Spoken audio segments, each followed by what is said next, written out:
उत्तराखंड की चारधाम यात्रा की शुरुआत होते ही पुलिस विभाग द्वारा भी ऑपरेशन मर्यादा शुरू कर दिया गया था। ऑपरेशन मर्यादा के तहत सभी धामों में अमर्यादित कृत्य करने जैसे नशे का सेवन करने पर पुलिस विभाग द्वारा लगातार कार्रवाई की जा रही है। डीजीपी अभिनव कुमार ने यात्रियों से यात्रा के दौरान मर्यादा बनाए रखने की अपील की है। साथ ही नियमों का उल्लंघन करने वालों पर पुलिस विभाग सख्त कार्रवाई भी करेगा, ऐसी चेतावनी भी डीजीपी द्वारा दी गई है। इस बारे में मैं तो यही कहना चाहूँगा कि मैं समझता हूँ कि जो हमारे चारों धाम हैं, हरिद्वार, ऋषिकेश, इनका धार्मिक महत्व जो है वो जग जाहिर है। इसमें मेरे ख्याल से देश का कोई शायद ऐसा नागरिक होगा जिन्हें इनके धार्मिक महत्व के बारे में मालूम ना हो। तो फिर भी यदि अगर कोई व्यक्ति इनकी धार्मिक मर्यादा जो यहाँ की से जुड़ी हुई आस्था है, भावनाएं हैं, उस मर्यादा का उल्लंघन करता है तो मैं उसको मतलब हमारी नज़र में ये एक अक्षम्य अपराध है और ये हमारे इस देवभूमि की जो भावनाएं हैं, जो इसकी एक कल्पना है, उसकी मर्यादा का उल्लंघन है और हम इसमें सख्त से सख्त कार्रवाई करें। मैं चाहूँगा कि हमारा तो अनुरोध यही रहेगा यहाँ पधारने वाले सभी नागरिकों से कि देखिए ये हम तो चाहेंगे कि आप स्वयं से ही अपने अंदर से ही सही भावना के साथ इस मर्यादा का सम्मान रखें और हमें ऐसी नौबत ही ना आए कि हमें इसमें कोई कार्रवाई करनी पड़े। लेकिन अगर फिर भी किसी भी कारण से कोई इसका उल्लंघन करेगा और हमारे संज्ञान में लाया जाएगा। उत्तराखंड पुलिस की नजर से अपराधियों का बचना लगभग नामुमकिन है, लेकिन अभी भी कई अनसुलझे मामले पुलिस विभाग की काबिलियत पर सवाल खड़े करने का काम करते हैं। मौजूदा समय में आरोपियों को पकड़ने का एक मुख्य जरिया सीसीटीवी कैमरा माना जाता है। हालांकि ये सीसीटीवी कैमरे मात्र शहरी क्षेत्रों तक ही सीमित हैं। ADG law and order AP Anshuman के मुताबिक उत्तराखंड के समस्त क्षेत्रों में सीसीटीवी कैमरे लगवाने का काम किया जाएगा, जो आरोपियों को पकड़ने में काफी मददगार साबित होंगे। देखिए, आईटी का ज़माना है। अभी आईटी के ज़माने में इलेक्ट्रॉनिक साक्ष्य एक बहुत अहम रोल प्ले करता है और जितनी भी चीज़ें जहाँ पे कैमरा, जहाँ पे दो आंखें देख मतलब कम देखती हैं, उसके जगह पे अगर आप 1000 आंखें कर दें कैमरे के तौर पे, और तो जाहिर सी बात है कि ट्रांसपेरेंसी बढ़ जाएगी। तो जितने भी आईटी इनेबल्ड सर्विसेज हैं उसका भी हम यूज़ करेंगे। जो भारतीय नागरिक सुरक्षा संहिता में जो प्रावधान किए गए हैं उसके तहत एक मैंडेटरीली हमें इलेक्ट्रॉनिक एविडेंस को लिफ्ट करना है सर्टेन केसेस में। तो ये सब आगे आने वाले टाइम में बहुत ही ज़्यादा सिस्टम को ट्रांसपेरेंट बनाएगी आसान। उत्तराखंड में भीषण गर्मी से लोगों को राहत मिलने की संभावना है। दरअसल मौसम विज्ञान केंद्र देहरादून के निदेशक डॉक्टर विक्रम सिंह ने प्रदेश के मौसम में बदलाव की संभावना जताई है। उन्होंने बताया कि 1 जून तक मौसम में बदलाव की संभावना है। इसके तहत प्रदेश के कुमाऊं और गढ़वाल मंडल के अधिकांश जनपदों में बारिश की उम्मीद है। वहीं बारिश होने से तापमान में भी गिरावट देखने को मिलेगी। आपको बता दें कि प्रदेश भर में भीषण गर्मी का सितम देखने को मिल रहा है। पहाड़ से लेकर मैदानी क्षेत्रों में सूर्य की तपिश से लोग परेशान हैं। हालांकि मौसम विभाग ने आज से बारिश की संभावना जताई है। वेदर एक्टिविटी की बात करें तो रेन थंडरस्टॉर्म एक्टिविटी अंदर के डिस्ट्रिक्ट्स में आज भी रहेगी और कुमाऊं के जो हिल्स की बात करें तो वहाँ पे हिल्स में ही मैं कहूँगा कि जो है थंडरस्टॉर्म एक्टिविटी कुछ जगहों तक में मिलेगी, विशेषकर अंदर के डिस्ट्रिक्ट्स में। कल भी स्थिति ऐसे ही है। परसों से आप देखें तो जो एक्टिविटी बढ़ने वाली है। आप ये कह सकते हैं कि जो कुमाऊं रीजन है उसमें अनेक जगहों तक में रेन थंडरस्टॉर्म एक्टिविटी मिलेगी हिल्स में, और जो गढ़वाल रीजन है उसमें भी कुछ जगहों तक में ये रेन थंडरस्टॉर्म एक्टिविटी मिलने वाली है। लेंस में मैं कहूँगा कि एका दुका जगहों में लेंस में भी रेन थंडरस्टॉर्म एक्टिविटी मिलनी चाहिए। तो आप देखेंगे टेम्परेचर भी कम हो जाएंगे और जो रेन का एक शुरुआत कह लीजिए कुछ जो है वो आपको मिलनी शुरू होगी। इसी तरह 31 में और 1 में भी रहने वाली एक्टिविटी। तो मैं कहूँगा कि 30 से आगे जो है काफ़ी राहत मिल जाएगी, टेम्परेचर से में राहत मिलेगी और जो रेनफॉल एक्टिविटी वो थोड़ी बढ़ेगी। तो इस तरह की स्थिति है। हरिद्वार रानीपुर में धर्मांतरण का एक मामला सामने आया है। रानीपुर के एक व्यक्ति ने हरिद्वार पुलिस को तहरीर देकर विकास नगर के रहने वाले एक हकीम पर उसके माता पिता का धर्मांतरण करने का आरोप लगाया है। पुलिस ने मुकदमा पंजीकृत कर मामले की जांच शुरू की है। वहीं आरोपी हकीम मुफ्ती आदिल घर से फरार हो गया है। पुलिस हकीम को गिरफ्तार करने के लिए उसके ठिकानों पर दबिश दे रही है। विकासनगर के विधायक मुन्ना सिंह चौहान ने भी पुलिस को हिदायत दी है कि जल्द से जल्द उस हकीम को गिरफ्तार किया जाए। वहीं बताया जा रहा है कि हकीम ने शिकायतकर्ता के माता पिता को धन और जमीन का लालच देकर धर्मांतरण करवाया है। जिस प्रकार के ये सब दुर्भाग्य से विकास नगर के एक मौलवी के बारे में, उसे मौलवी कहा जाए या हकीम कहा जाए, हकीम का शायद काम करते हैं, उनका एक बहुत ही घृणित कृत्य प्रकाश में आया। हरिद्वार में उसके विरुद्ध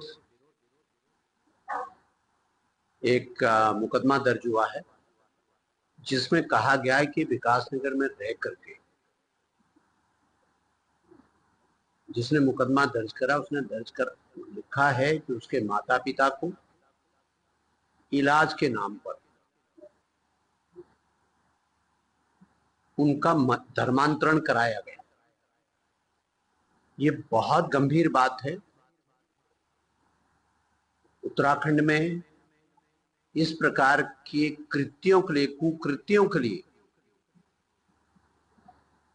जरा बराबर भी कोई गुंजाइश नहीं है। जीरो टॉलरेंस की पॉलिसी है हमारी सरकार की। इन्हीं हरकतों के यही घृणित कृत्य तमाम सारे जिहाद के नाम पर हो रहे थे। इसी वजह धर्मांतरण के विरुद्ध हमें सख्त कानून भी लाना पड़ा हमारी सरकार को, राज्य सरकार को। और यह मामला प्रकाश में आया है। जैसे ही मुझे इस मामले की जानकारी हुई, चूंकि मुकदमा हरिद्वार में दर्ज हुआ, एफआईआर में कहा गया है कि विकास नगर में हकीम के पास इलाज कराने के दौरान उनके साथ ये दबाव डालने का, प्रलोभन देने का, लालच देने का काम ये वहां पर हुआ है। यदि कानून की बेसिक उसके दृष्टि से देखा जाए तो फिर इन्वेस्टिगेशन का अधिकार विकास नगर के पुलिस के अधिकार क्षेत्र में भी आता है। इसलिए मैंने आज कोतवाली पुलिस को, एसएसपी देहरादून को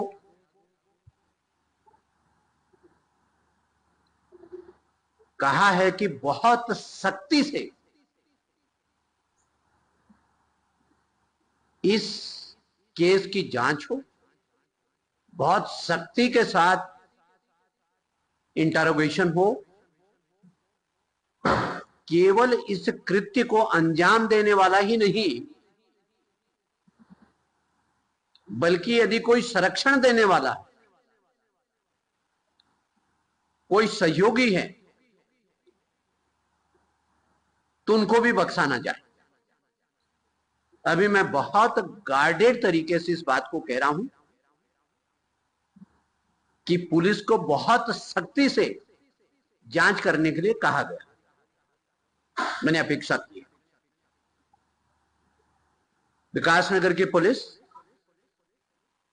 हरिद्वार पुलिस के संपर्क में है।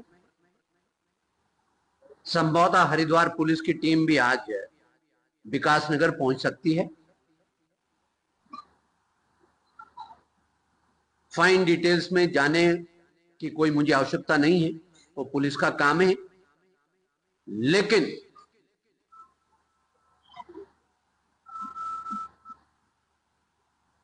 यदि लेस मात्र भी इसमें सच्चाई निकलती है तो ऐसे लोगों के खिलाफ बहुत सख्त कार्रवाई, बहुत सख्त कार्रवाई। आरोपी का नाम? हल्द्वानी और लालकुआं शहर के आसपास चल रहे वाटर पार्क में कई तरह की अनियमितताएं सामने आने के बाद अब जिला प्रशासन जांच करने की बात कह रहा है। दरअसल हल्द्वानी और लालकुआं में कई वाटर पार्क हैं जिनमें सिंचाई की नहर से और ट्यूबवेल से पानी लगाए जाने की शिकायत सामने आई है। जहां एक और भीषण गर्मी में जिलाधिकारी ने पानी की व्यावसायिक गतिविधियों में रोक लगाई है।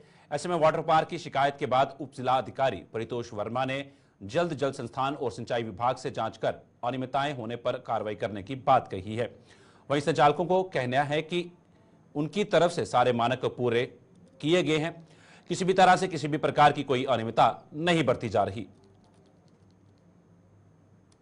आप की जानकारी के अनुसार ये बता दूं कि सुरक्षा की दृष्टि से पानी के मानकों को पूरा किया गया है और विशेष तौर पे पानी के लेवल को स्वच्छ रखा गया है और यहाँ पे जो भी गेस्ट हमारे आ रहे हैं उनके भी सुरक्षा के पुख्ता इंतजाम किए गए हैं और पानी की जो सिंचाई विभाग की वो है उसका यूज़ हम बिल्कुल नहीं कर रहे हैं। हमारा जो पानी है ये ट्यूबवेल का है और ये बहुत कम मात्रा में हम यूज़ कर रहे हैं जिससे किसी भी तरीके की ग्रामीणों को परेशानी ना हो। सर पानी की बीमारी को लेकर के हमने इसमें सुरक्षा के पूर्ण इंतजाम किए हैं, जैसे कि इसमें जो क्लोरीन की मात्रा होती है वो हमारी बिल्कुल ना के बराबर है, किसी भी तरीके का आई इन्फेक्शन या बॉडी इन्फेक्शन नहीं है और समय समय पर हम इसकी पूरी जांच कर रहे हैं। देखिए, क्योंकि वाटर पार्क अभी हल्द्वानी शहर में कुछ नए खुले हुए हैं और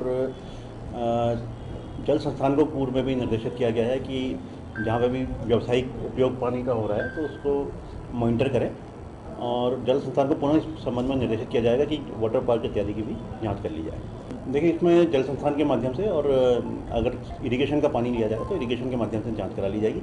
यदि अनियमितता पाई जाती है तो फिर कार्रवाई की जाएगी। बच्चों को मामला संज्ञान में आया है और इस तरह की कोई शिकायत है तो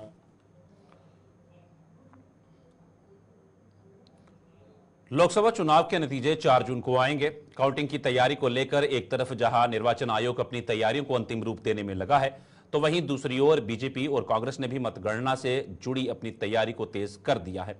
भाजपा के प्रदेश मीडिया प्रभारी मनवीर चौहान ने कहा कि इस बार उत्तराखंड में 5 लोकसभा सीटों को भाजपा बहुमत के साथ जीतने जा रही है। उन्होंने बताया कि इसको लेकर मतगणना की तैयारी की जा रही है। जिला स्तर, विधानसभा स्तर, मंडल स्तर और लोकसभा स्तर पर कार्यकर्ताओं को मतगणना अभिकर्ता के रूप में मतगणना केंद्रों में भेजा जाएगा। उन्होंने कहा कि 4 जून को तीसरी बार प्रधानमंत्री नरेंद्र मोदी की सरकार बनने जा रही है। वहीं दूसरी ओर कांग्रेस ने भी मतगणना से जुड़ी अपनी तैयारियां तेज कर दी हैं। कांग्रेस प्रदेश उपाध्यक्ष मथुरादास जोशी ने बताया कि कांग्रेस पूरी तरीके से तैयार है और कांग्रेस प्रदेश अध्यक्ष करण मेहरा ने 5 लोकसभा सीट के उम्मीदवार और जिला अध्यक्षों को पत्र लिखा है कि 30 तारीख को जो भी पोलिंग एजेंट है उनका प्रशिक्षण किया जाएगा। उन्होंने कहा कि अब नई नई टेक्नोलॉजी और बातें सामने आ रही हैं, जिसको देखते हुए 30 तारीख का दिन तय किया गया है जब पोलिंग एजेंट का प्रशिक्षण किया जाएगा। निश्चित रूप से 5 लोकसभा सीटों को भारतीय जनता पार्टी प्रचंड बहुमत के साथ जीतने जा रही है और उसको लेकर के मतगणना की तैयारियां भारतीय जनता पार्टी की ओर से पूरी की जा रही हैं। हमारी जिला स्तर पर, मंडल स्तर पर, विधानसभा स्तर पर और लोकसभा स्तर पर अलग अलग स्तर पर कार्यकर्ताओं को मतगणना अभिकर्ता के रूप में वहां पर मतगणना केंद्र में भेजा जाएगा और निश्चित रूप से जो 4 जून होगा उस दिन तीसरी बार प्रधानमंत्री नरेंद्र भाई मोदी जी के लिए पूरे देश के अंदर प्रचंड बहुमत मिलने वाला है और आदरणीय प्रधानमंत्री तीसरी बार प्रधानमंत्री बनने वाले हैं। तैयार है। माननीय अध्यक्ष जी ने सारे हमारे 5 के 5 जो उम्मीदवार हैं उनसे भी चर्चा की है, उनको पत्र भी लिखा है और जिला अध्यक्षों को पत्र लिखा है कि 30 तारीख को जो भी हमारे पोलिंग एजेंट हैं उनका प्रशिक्षण कराया जाए। मतगणना में हम क्योंकि नई नई टेक्नोलॉजी आ रही है, नई नई बातें सामने आ रही हैं, तमाम तरीके की बातें आ रही हैं और फार्म 17C लेके भी लोग भाग जाएंगे जो पोलिंग एजेंट हों, काउंटिंग एजेंट होंगे। तो इसके लिए हमने 30 तारीख का दिन नियत किया है और सबसे बात हो रही है और 30 तारीख को हम पोलिंग एजेंट का गुलिस्तान पर खबरों का सिलसिला यूं ही चलता रहेगा। फिलहाल रुकेंगे थोड़े से ब्रेक के लिए।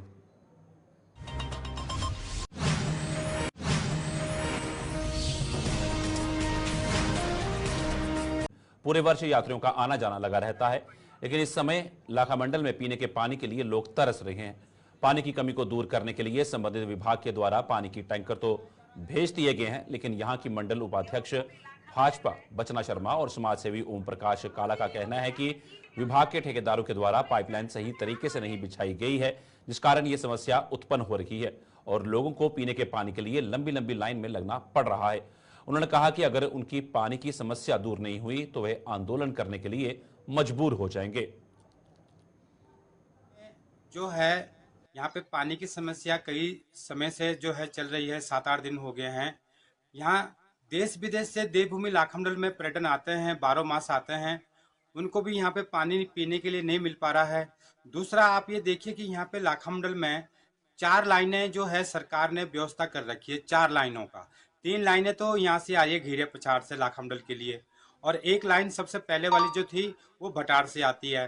पर उसमें अभी जो है क्या कहते हैं, उसमें जितनी भी लाइनें बनी हुई है वो सारी कहीं से टूट रही है, कहीं से जो है उसका जो है कहीं गाय फंस जाती है, कहीं पत्थर लग जाता है, डैमेज हो जाती है लाइनें, क्योंकि सारी लाइनें ऊपर बिछा रखी है। अगर ठेकेदार के माध्यम से, डिपार्टमेंट के अधिकारियों के माध्यम से अगर उस लाइन को सही तरीके से बिछाया जाता, नीचे बिछाया जाता, खोद के कम से कम 2 फीट 3 फीट जो नीचे होती है लाइन, वो अगर उस तरीके से बिछाई जाती तो ये नौबत ही नहीं आती, क्योंकि यहाँ पे ऑलरेडी 3-4 लाइनें हैं। पर लापरवाही है सीधी डिपार्टमेंट की, जो डिपार्टमेंट के अधिकारी हैं विभाग के, वो उनकी लापरवाही है, जो इसमें बिल्कुल भी ठेकेदारों के साथ मिली भगत करके पता नहीं किस तरीके से कार्य कर देते हैं। मैं जो है सीधा मांग रखूंगा अपनी जो है विभाग से कि आप तत्काल यहाँ पे आए, इसका निरीक्षण करिए और यहाँ पे एक बड़ा सा टैंक यहाँ पे बनना चाहिए, जिससे पानी की आपूर्ति लाखामंडल गांव के लिए, ग्राम सभा के लिए, सभी के लिए यहाँ पे हो सके। नहीं तो पानी के लिए जो है सबसे मेन चीज इंसान के जीवन में पानी है, अगर पानी नहीं मिलेगा तो फिर इंसान कुछ भी नहीं है, कुछ नहीं कर पाएगा। ठीक है, तो इसलिए जो है मैं चाहूंगा कि इसमें तत्काल विभाग अपने संज्ञान में ले और इसमें कार्रवाई हो। जी नमस्कार। हरिद्वार के पथरी क्षेत्र में पुलिस और गो तस्करों के बीच मुठभेड़ हुई, जिसमें पुलिस ने एक बदमाश को घायल किया। घायल बदमाश को इलाज के लिए रुड़की अस्पताल में भर्ती किया गया। एसएसपी हरिद्वार परमेंद्र सिंह डोभाल एक सूचना के आधार पर जब जांच के लिए गौ तस्करों को रोकने का प्रयास किया, इस दौरान गौ तस्करों द्वारा पुलिस पार्टी पर फायरिंग की गई। जवाबी कार्रवाई करते हुए पुलिस की फायरिंग में एक बदमाश घायल हो गया। थाना पथरी क्षेत्र में कल रात देर रात में एक सूचना पुलिस को प्राप्त हुई थी, जिसमें एक व्यक्ति जिसका नाम मोहम्मद आजम है, उसके द्वारा गौ तस्करी की सूचना पुलिस को मिली थी।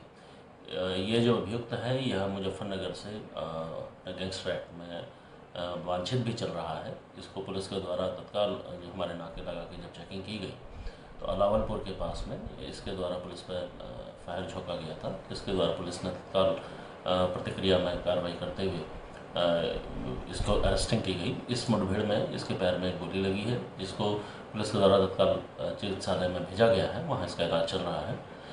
उक्त अभियुक्त पूर्व में भी लगातार गौवंश तस्करी और अन्य अभियोगों में लगातार वांछित भी चल रहा है। गैंगस्टर एक्ट में मुजफ्फरनगर से वांछित है और उसमें गुंडा एक्ट के तहत भी कार्रवाई की गई है। तो पुलिस के द्वारा एक अच्छा सराहनीय कार्य इस पर किया गया है। जो वांछित अभियुक्त है इसकी अरेस्टिंग की गई है। जहां इस समय भीषण गर्मी से आमजन का जीना दुश्वार हो रहा है, वहीं विकासनगर क्षेत्र के हरबड़पुर क्षेत्र की नगर पालिका के द्वारा राहगीरों के लिए पीने के पानी की कोई व्यवस्था नहीं की गई है। इससे राहगीरों को इस तपती गर्मी में काफी दिक्कतों का सामना करना पड़ रहा है। लोगों ने नगर पालिका से पीने के पानी की व्यवस्था करने की मांग की है, ताकि इस भीषण गर्मी में लोगों को राहत मिल सके। पानी की कोई व्यवस्था नहीं है, नगर पालिका की तरफ से कोई भी व्यवस्था नहीं है। सर्दियों में तो लकड़ी की व्यवस्था होती थी, रात को लेकिन है कि दिन में तापमान सुबह से लेकर शाम तक बढ़ ही रहा है, लेकिन ये कि पानी की कोई व्यवस्था नहीं है। तो इसी बारे में ये है कि नगर पालिका इसकी व्यवस्था करे और जो भी लोग जूझ रहे हैं उससे कोशिश करे, निवारण करे। तो व्यापार मंडल ने भी पानी की व्यवस्था करी है यहाँ पे? कभी व्यापार मंडल ने कोई व्यवस्था नहीं की है पानी की, कहीं भी कोई व्यापार मंडल कोई वो नहीं है। जगह जगह पे होना चाहिए पानी की व्यवस्था, पर कोई भी ऐसी कोई व्यवस्था नहीं है। इतना बुरा हाल है कि मतलब बाहर भी खड़ा नहीं हुआ जा रहा है और मतलब यहाँ पे इस तरह की कोई व्यवस्था नहीं है कि कोई कस्टमर है, कोई आने जाने वाला है तो उनको कोई पानी की व्यवस्था। पहले के टाइम में क्या होता था, लोग चाऊ रख देते थे, मटके रख देते थे कि मतलब आने जाने वाला पानी पी ले। इस टाइम कोई सुविधा नहीं है, ना नगर पालिका, ना शासन, ना प्रशासन किसी की तरफ से नहीं है। सर्दियों में तो लकड़ियाँ रख देते हैं कि चलो सर्दी ज़्यादा है तो लकड़ी की व्यवस्था होती है, लेकिन इस गर्मी से बचने के लिए कोई व्यवस्था नहीं। क्या कहना चाहेंगे शासन प्रशासन को आप? मैं तो यही कहना चाहूँगा कि कम से कम ऐसी व्यवस्था बनाई जाए कि आने जाने वाला कस्टमर हो, यात्री हो, उनको कम से कम इतनी सुविधा मिले कि वो कम से कम पानी पीने को मिले, व्यवस्था हो उनके लिए। बस मैं यही कहना चाहता हूँ। मैं यही कहना चाहूँगा, ना तो नगर पालिका के द्वारा कोई पानी की व्यवस्था है ग्राहकों के लिए, या जो सड़क पर जो भी हमारे भाई लोग बहन लोग जा रहे हैं आ रहे हैं उसके लिए पीने की कोई व्यवस्था नहीं है। ना तो नगर पालिका प्रशासन के द्वारा, ना ही व्यापार मंडल के द्वारा कोई यहाँ पर व्यवस्था है। जबकि चारधाम यात्रा और पर्यटन सीजन को देखते हुए खाद्य संरक्षा एवं औषधि प्रशासन विभाग का छापेमारी अभियान पूरे प्रदेश में जारी है। आयुक्त खाद्य संरक्षा एवं औषधि प्रशासन डॉक्टर आर राजेश कुमार के निर्देश पर खाद्य विभाग की टीमों द्वारा राज्य के अलग अलग जनपदों में मिलावटखोरों के खिलाफ व्यापक अभियान चलाया जा रहा है। खाद्य विभाग की टीम द्वारा प्रदेश भर में बड़ी संख्या में सैंपल लेने के साथ ही मिलावट कर रहे प्रतिष्ठानों को नोटिस जारी किए जा रहे हैं। अपर आयुक्त खाद्य संरक्षा एवं औषधि प्रशासन ताजवर सिंह जग्गी ने कहा कि राज्य में खाद्य पदार्थों में हो रही मिलावट की रोकथाम हेतु चलाए जा रहे विशेष अभियान की कमान उपायुक्त खाद्य मुख्यालय जीसी कंडवाल को सौंपी गई है। उनके नेतृत्व में संयुक्त टीम गठित कर चारधाम यात्रा मार्ग पर स्थित खाद्य निर्माण इकाइयां, थोक विक्रेताओं व फुटकर विक्रेताओं के प्रतिष्ठानों पर खाद्य पदार्थों की गुणवत्ता की चेकिंग की जा रही है, जिसमें पुलिस प्रशासन की मदद से मिलावटखोरों के खिलाफ कड़ी कार्रवाई अमल में लाई जा रही है। मिलावटखोरों को किसी भी कीमत पर बख्शा नहीं जाएगा। राज्य में वनों में आग लगने का सिलसिला जारी है। नई टिहरी में वन में लगी भीषण आग डीएफओ टिहरी के आवास तक आ पहुंची। जिला न्यायालय के समीप आग के पहुंचने के बाद अधिकारियों में हड़कंप मच गया। वहीं नई टिहरी के पिकनिक स्पॉट के समीप बने वन विभाग के वन चेतना केंद्र का ग्लास हाउस जंगल की आग से जलकर राख हो गया। वहीं डीएफओ के बंगले के पिकनिक स्पॉट के समीप जंगल में आग के बीच फंसी गाय और उसके बछड़े को एक स्थानीय व्यक्ति विजय भंडारी व रीना देवी ने अपनी जान को जोखिम में डालकर आग से बचाया। आग लगी थी चारों तरफ जंगल में ना, तो सारे विभाग को पता था कि ऊपर गाय रहती है, है ना। हमारी मैडम की यहाँ पे स्कूटी खड़ी थी, स्कूटी पे भी आग लग गई। वो लोग उधर से बोल रहे हैं कि मैं पुलिस को बुलाऊंगा, जल्दी जल्दी नीचे भागो। लेकिन उन्होंने ये नहीं कहा कि गाय को बचाना है या बचा लो, है ना। हम दोनों जने अपनी जान जोखिम में डाल के उधर के जंगल पीछे के रास्ते गए, टैंक से होते हुए हमने अपनी गाय और बचा लिया है ना। अब हम इसे ला रहे हैं। हम इतने पहले से लगे थे, आवाज मारी, हमारे फोन में ऊपर ना नेटवर्क ना हमें इतनी फुर्सत थी, हमें दिमाग ही नहीं काम कर रहा था कि कैसे चारों तरफ बंगले की आग लगी हुई है। हमने पानी से बड़ी मुश्किल से वो काबू किया, एक तरफ से रास्ता निकाला, अंदर गए और अपनी गाय बचा ली भैया।